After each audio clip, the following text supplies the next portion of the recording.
नमस्कार विद्यार्थी मित्रांनो, JB अकॅडमीमध्ये आपले सहर्ष स्वागत आहे। मित्रांनो, तुम्हाला देखील गणित आणि बुद्धिमापन चाचणी म्हटलं की घाम सुटतो का? चला तर मग ह्याच्यावर काय उपाय आहेत ते आपण बघणार आहोत। घाबरायचं काही कारण नाही। 3 स्टेपमध्ये तुम्हाला सांगणार आहे की आपल्याला नेमकं करायला काय पाहिजे।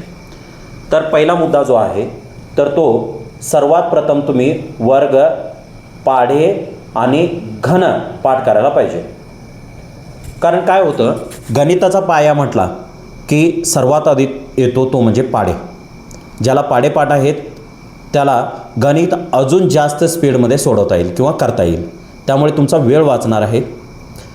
त्यानंतर स्पीड देखील तुमचा वाढतो वर्ग आणि वर्गमूळ पाठ केल्यामुळे, घनमूळ पाठ केल्यामुळे।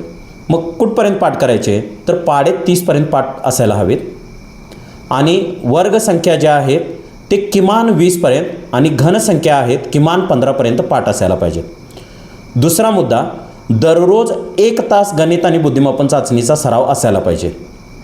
मग काय करायचं तर असे 20 ते 30 प्रश्न तुम्ही सोडवा जे तुम्हाला सुरुवातीला येतात। बेसिक गोष्टी असतात, बेसिक प्रश्न सोडवा।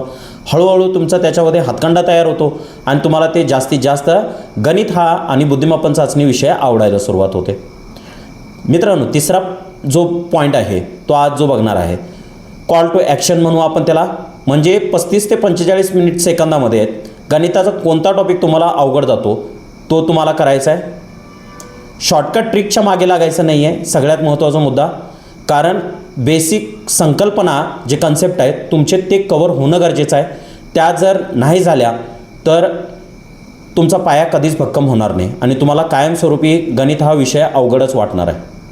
म्हणजे एकदा तुमची मूळ पद्धत जी आहे तर ती आत्मसात केला की तुम्हाला स्वतःहूनच ट्रिक यायला सुरुवात होतील।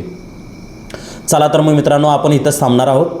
तर जो आता व्हिडिओ बनवला आहे, तुम्हाला कोणता टॉपिक अवघड जात असेल तर मला नक्की कमेंट करा, त्यावर मी नेक्स्ट व्हिडिओ बनवेन आणि असंच तुम्हाला मार्गदर्शन माझं राहणार आहे।